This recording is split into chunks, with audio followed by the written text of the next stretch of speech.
Hello and welcome to Elevate Your Wellbeing Contagious Care session number 20. Hey, we are really getting there. 20 hopefully beautiful sessions for you as you've explored different things along the path of contagiously caring, first for ourselves and then for others. Please give me a thumbs up if you're here so I know who I'm speaking with. It's lovely to have you here in Kiama today. A beautiful session, beautiful day for a session. And I tell you what, the topic today is managing stress with mindfulness. And I've just been looking out at the beach from our balcony and am so grateful for being able to be so mindful, listening to waves and focusing in on beautiful natural landscape, and just being so grateful for that, being able to practice the art of mindfulness. So hello Carol and hello Margaret. Please let me know what your level of well-being is today on a scale of 1 to 10 and why is it so? Have you done something special this morning that's made it that way, or are you yet to do that? So just let me know on a scale of 1 to 10. And then I'm going to ask you, once you've done that, I'm going to ask you to see if you haven't seen on my little note on the page, on our Contagious Care Facebook group page, the suggestion of bringing in a couple of raspberries, a couple of strawberries, or a couple of grapes, or just something to eat. I really want you to just quickly duck into your pantry or fridge and grab particularly something that has texture, because we're going to practice the art of mindfulness. So, but I want to hear from you first. What is your well-being level today and why? And then I want to ask you, what do you understand mindfulness to be? Let's all be on the same page as we discuss this. Do you know, through COVID, pardon me, through COVID, there has been some studies done already on how Australians are feeling. Thank you for that gorgeous love heart, whoever that was. It's not telling me your name, but thank you. The studies that have been done on how Australians are experiencing COVID, what they have found, and this will be no surprise to you, that Aussies are more lonely, they're more anxious, they're more confused, and they're more bored. Now that's on a general, obviously with research, that's just a generality, but that's what they've found in the studies. And I've experienced, I've just noticed, pardon me, I'm really sorry for my cough today. I'll have to have a test. It's just the way I've drunk some water. But the stress of feeling lonely, anxious, confused, and bored, it's stressfulness. And, pardon me, 46 of our stress load, generally speaking, comes from our work and our workload. 28% of our stress comes from people issues. And 20% of our stress comes from balancing our personal and professional lives, being out of balance, out of whack. 6% of our stress comes from a lack of job security. Now you think about that with relationship stresses, job security stresses, workload stresses through COVID-19, having to up it with the very draining aspect of Zooming. If you've had to do a lot of Zooming, you will know just how draining that can be. The stress is enormous for most of us through this time. So I thought today I'd look at one area. Those stats, by the way, come from the American Institute of Stress, but I wouldn't be surprised if the Australian stats are fairly similar. And the challenge we bring to experiencing all those stresses is that we bring it back home whatever the stresses are at work, we bring back home. Very rarely do we just absolutely, literally take it off as we leave the office door. All our relationships then become like garbage cans where all we do is we dump a bit of our stress into that garbage can or on top of the rubbish already there, and then our life is reacting from the overflow of the dumped stress garbage rather than from our inner core. So I've found really helpful a 5 to 5 rule. If it won't matter in 5 minutes or 5 years, don't spend 5 minutes or 5 hours worrying about it. But the question is, how do we get to that point? Now, Margaret, you've written you're an 8 because you're loving this warm sunshine after the gorgeous rain, the beautiful rain. Yes. Let's hear from you, Carol, and also from anybody else out there. I'm seeing some of you there, but I don't know your name, so please just put it in the chat box so I can engage with you. What do you understand mindfulness to be? That's my question. If you could just pop it in the chat box before I give a definition. How do you understand that word when you hear it? You see, it's a really important, not just concept, but an actual practice that has been researched now over 30 years of the effects of mindfulness on people. And so I really wanted to explore this today because I've got great news. On Thursday, we've got meditation with Ursula Lawton. She's coming in and giving us a whole meditation practice session where we will get to meditate in a beautiful atmosphere. So create that space for yourself if you're coming onto the live this Thursday at 11. Because you see, and I'll just say a bit about Ursula. She's a friend, and I go to her meditation classes. Well, I used to before COVID, and we'll be getting back there soon. Once a week, and she's a wonderful instructor, has the most soothing voice and really, really helpful.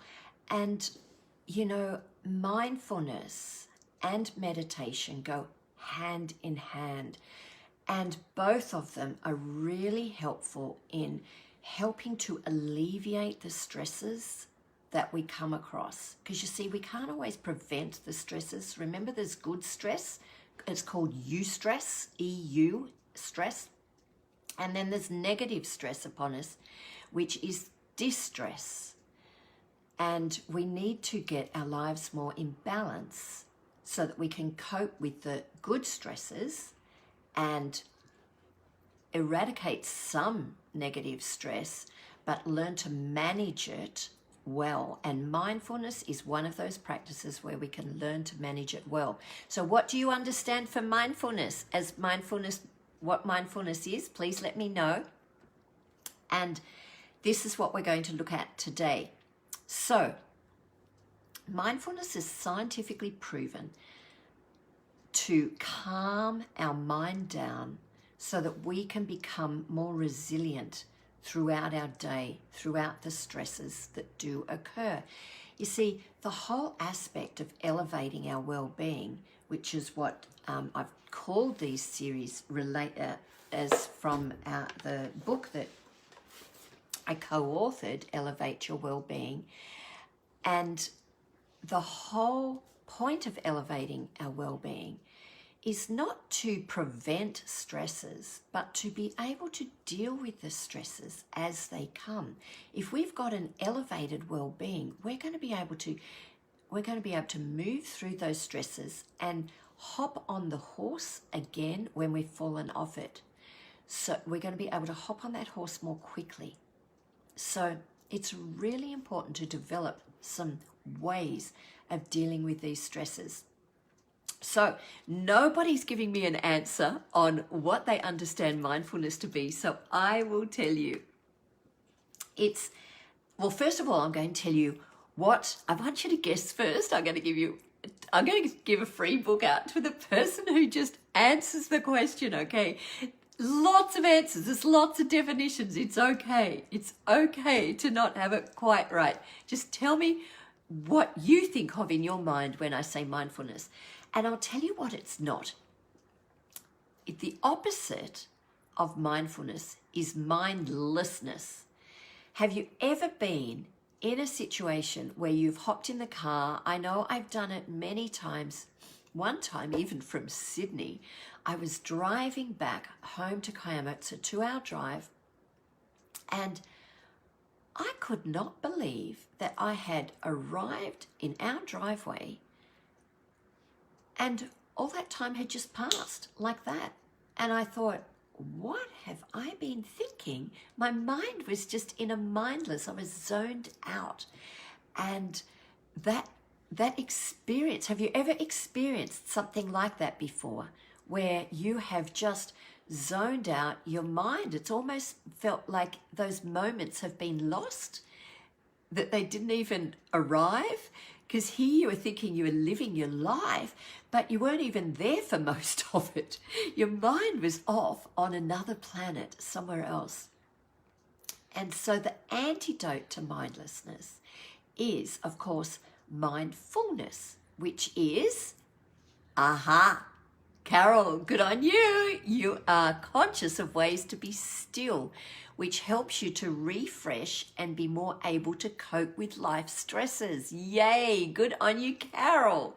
And mindfulness, Margaret, is being present, is being aware of the present. Fantastic. Well, hello. So I'm going to give it to Carol. You're conscious of ways to be still. And that is how to be, that is a way of how to be mindful, to be still, and the outcome is that it does refresh us to be able to cope with stresses. And so good on you, Carol. A book is coming your way. Congratulations. And I want to say that one of the chapters in this book is written by Dr. Debbie Zonali, and she's not a medical doctor, but a PH doctor, and she has written a whole chapter on managing stress through mindfulness. So I really look forward to sending that to you, Carol. Well done. And well done, Margaret, also. I know you've got a book, Margaret. You've been to my book launch, so congratulations to you as well.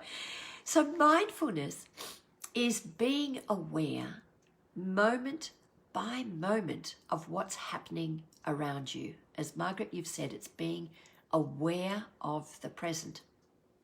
It's a practice of paying attention in the present moment and doing it intentionally and without judgment.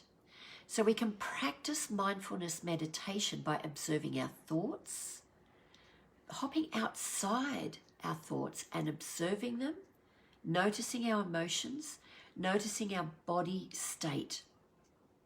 And when you notice your emotions and your body state and your thoughts, just accept them, let them be there, observe them without judgment, like you're watching yourself from a side. Picture yourself over here and you're just looking in. And then you bring yourself back to the present moment instead of letting those thoughts or emotions dominate. It's just saying, yes, it's there. That's what I'm feeling. But come back to the very present moment. So instead of living in an imaginary world out there with mindless thoughts, you are coming back to the here and now. And you can simply do that by tuning into your senses, touching, smelling different things around you, paying deep attention to your breath, noticing smells, sounds, and color. You see, when you're mindful, your thoughts and feelings are there, but they're from a distance, and you're not judging them. You're the observer of that thought, but you're not reacting to it. You're coming back to the here and now. So instead of letting life pass you by, your mindfulness allows you to live in the moment, and awakened to that experience. Now, there's things like mindful walking.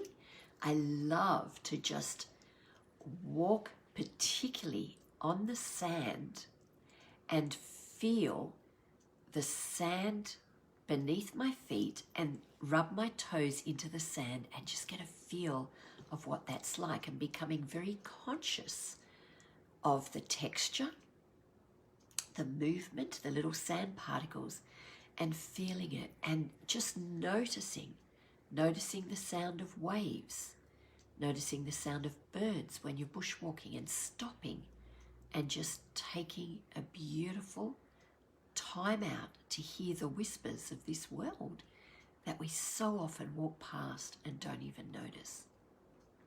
So we can do mindful eating that we're going to have an experience of just in a moment. And then there's also mindful body scans in sitting down, sitting upright or lying down, and just feeling the different muscles in your body and noticing them. And there's also listening without judgment, that is really paying attention to every word that the person is saying and not letting your thoughts dominate, but just really tuning in. So there's a whole variety of ways that you can practice this. I'd love to hear from you. If you could just put in the chat box, who of you already practiced this? And what does it do for you? So what types of practice do you have? And what does it do for you already if you have started practicing it? Because you see, the wonderful thing about this is that it reduces stress, it improves our ability to manage stress, it increases our focus. They've done studies on school children, and it improves their ability to pay attention in class and to concentrate. It improves the amount of emotional regulation that children and adults have in reducing our impulsiveness. It improves behavior in school children and decreases the level of rowdiness and suspensions and expulsions in school. They've done studies on that. So there's a whole it increases emotional intelligence, improving conflict resolution skills, and it increases our capacity for empathy and respect of others, as well as our own self-compassion. I talked about increasing resilience and to overcome challenges, and it improves our overall physical well-being. They've done studies that shows that it absolutely develops a better immune system as well. So why wouldn't we want to practice mindfulness? And teachers teaching students the mindfulness practice have found that their students are more mentally equipped to learn. So why wouldn't we do this as parents? Encourage our children with this practice. And it's just simply the art of paying attention in the present moment and doing it with non-judgment. And over the last 30 years, this art has been successfully implemented in hospitals, in businesses, in education, and the military. So what have you practiced so far? Not even realizing you've done this. What have you practiced in your life, unconsciously even, not knowing that it was mindfulness? So can I hear from you? What are the things that you have done? You might be like me, who just loves hot showers. And I have to say, our water bill, our heating system is all my fault. I just love a hot shower so much. But what happens is that I go into mindfulness when I'm in the shower, because I feel the beautiful water trickling down me, and I'm very aware of that sensation on my body. And I actually practice mindfulness in the shower to the point that I have come out with some amazing, beautiful promptings of action and real thought-provoking stuff that's often, I wish I had a whiteboard in the shower to just jot down the thoughts that I've gained from just naturally practicing the art of mindfulness in the shower. So how do you practice it? You might practice it in the garden as you're digging and really noticing the feel of the soil on you as you're weeding. What do you practice already, and what benefit have you found in it? Please just answer in the chat box so we can learn from you as well. And it might be a simple thing like in your bed when you're lying down just before you go to sleep. You might focus on how snug and warm you feel, how your body feels beneath the blanket. So you could switch off your thoughts about what might be happening tomorrow, and you can really tune in to the here and now that enables you to have a better sleep. Margaret, you've said yoga and meditation have really helped you slow down your impulsive personality. Thank you so much for your honesty. I like your spontaneous personality, Margaret. You've got so much to give in that spontaneity, but I can see how impulsivity, with whatever lovely characteristic we have, there's always a bit of a downside. And so, yes, meditation and yoga have been brilliant, and this research has shown that, and you're showing it in your own personal life, how helpful that has been for you in slowing down our reactions. So let's do right now a lovely few mindfulness activities. I want you to just think of your hand, hold your hand right now, grasp your hands really tight, and hold your hands tight, really tight, clinging together for 5 seconds. Just count 1, 2, hold them tighter, squeeze, 4, 5. Now release those hands and pay attention to how your hands feel. How does it feel? Right now, just put in the chat box, how do your hands feel as you focus on that feeling for as long as you can? Hi Karen, welcome. We're talking on the art of mindfulness today and how managing stress, how we can use it to manage stress. So welcome, welcome. I think this is your first time, so it's so lovely to have you here. Another way of mindfulness is with a candle. I'm sharing with you my favorite ways, and I'm just going to light a candle right now so we can all enjoy a simple thing that we can do in the evening or the day just to slow down our thoughts, be in the present moment. Can you see that flame? Okay, so I just want you to take a moment of 5 seconds and watch that flame. Keep your eyes focused on it. What do you notice about the flicker? What do you notice as it gets higher? Keep your eyes totally focused. I know it's moving as I'm speaking. And what is that sensation for you? If you want to write in the comments section, just tell me what that does for you as you keep your eyes really focused. In yoga, it's called your dristi. I'm seeing I'm seeing the reflection of this flame through the camera, and it's just stunning. It's so bright from the reflection. So tell me right now what that experience was like for you just with the candle. I'm going to keep that flame burning, but I'm sorry you won't be able to see it yourselves. Carol's saying you feel looser in yourself. Yes, you're not holding yourself tight. So what was that experience for you? First, holding the hand tightly and letting that go, feeling the sensation of it being looser and lighter. What was your experience like of just focusing on that flicker for those seconds?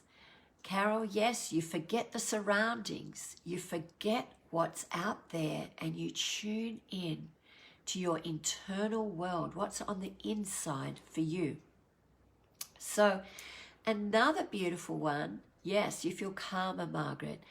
And another beautiful one is music, through that musical stimuli where you listen to your favorite song and pay attention to how it makes you feel. What emotions does it stir up for you? What memories come up for you? And how do those memories make you feel? So you can engage with emotions, the emotions that beautiful music allows you to feel, and see where that leads. One of my beautiful experiences was, sad but beautiful, was when our daughter Melinda, our eldest daughter, when she was 18, or when she was 17 actually, she went to Austria as an exchange student for a year. And I often just lay down, went into her bedroom and lay down on her bed when I was missing her, and I put on some beautiful music that just Eva Cassidy was one of my favorites and still is a beautiful.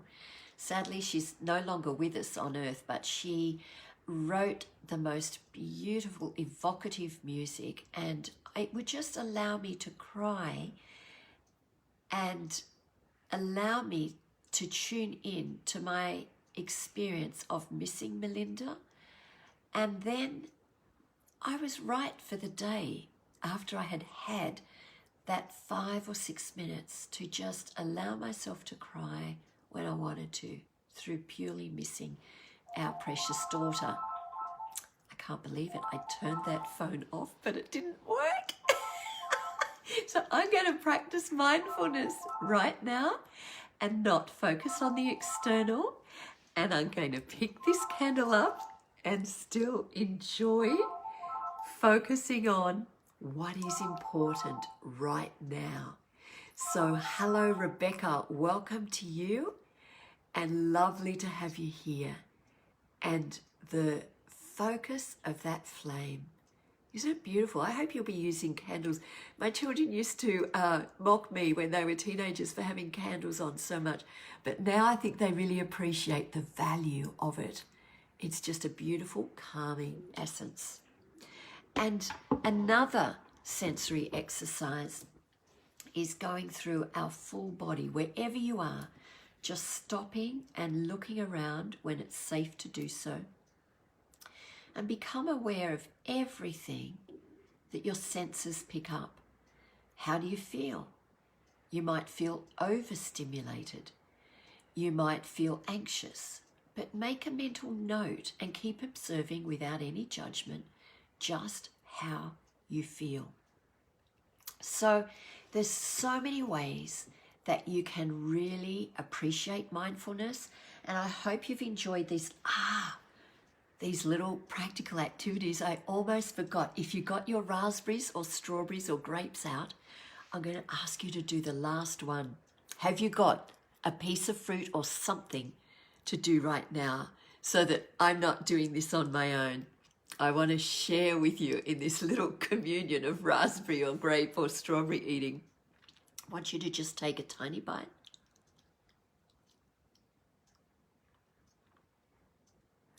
Don't swallow it, but feel that sensation as it goes under your palate. Move the raspberry over to the other side of your mouth and then down to the bottom. Enjoy that feeling as you now swallow.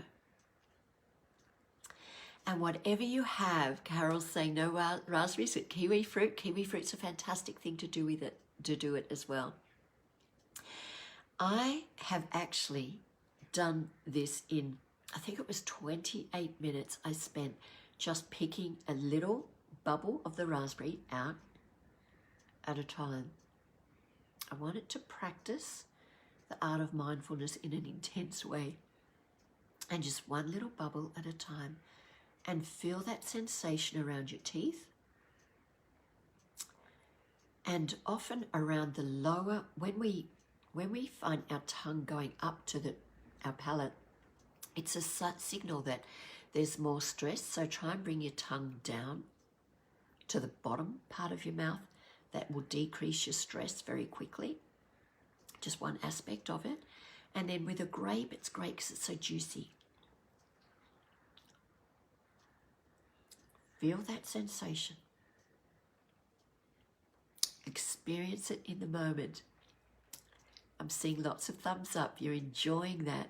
What are you enjoying with your tasting senses as you do that with any type of food? But juicy food is great. You can also do it with drinks. I find I learn a lot because I have got a huge appetite, so there's that propensity for me to overeat. And I find that practicing mindfulness as I'm eating, it slows me down, and I stop when I'm, I will eat less when I'm mindful. So it's a great key for me to slow everything down so that I don't fall into the temptation of overeating. So I hope you've enjoyed those little practical exercises. There are so much more in this book that Dr. Debbie Sonali goes through, and she's a delightful writer. So I really encourage you to buy this book. If you haven't already, it's on my website. You can just go straight there, heathermcalpineconsulting.com, and just go into buying the Elevate Your Wellbeing book. And so many authors who are experts in their field of wellbeing have joined me in writing this book. And I was asked to write on the relational aspects of wellbeing. And my chapter is on freedom through forgiveness.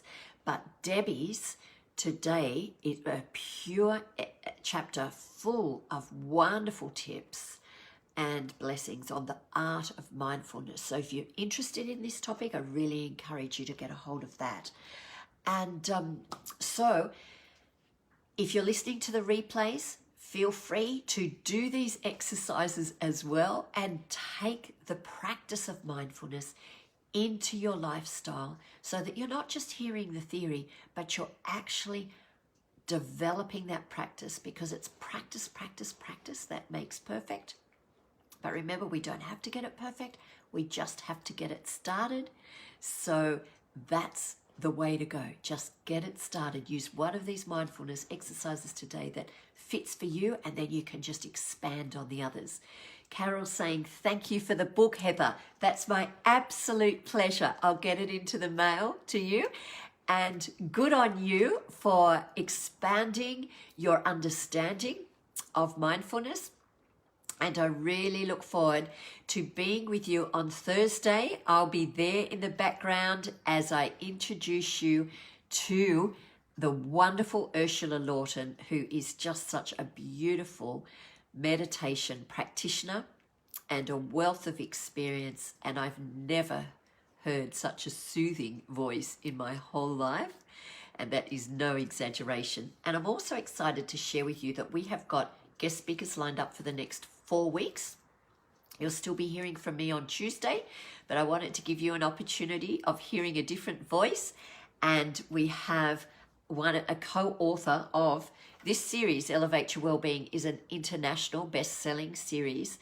And we have a co-author, Patty Duque, who's written on harnessing your happiness. And she is going to be speaking the following Thursday. And that is also an international bestseller. Her book that she co-authored in this series of Elevate, and she'll be speaking to you the following Thursday. And then John, my dear husband, will be speaking the week after, the Thursday after that, and he's going to be speaking on trust, and this is one of his favorite topics. So I'm excited about the lineup of guest speakers, all of really high caliber. And so I look forward to sharing with you in this series as we continue to meet on Tuesdays and Thursdays. Until next time, be brave, be life-giving, and let your light shine.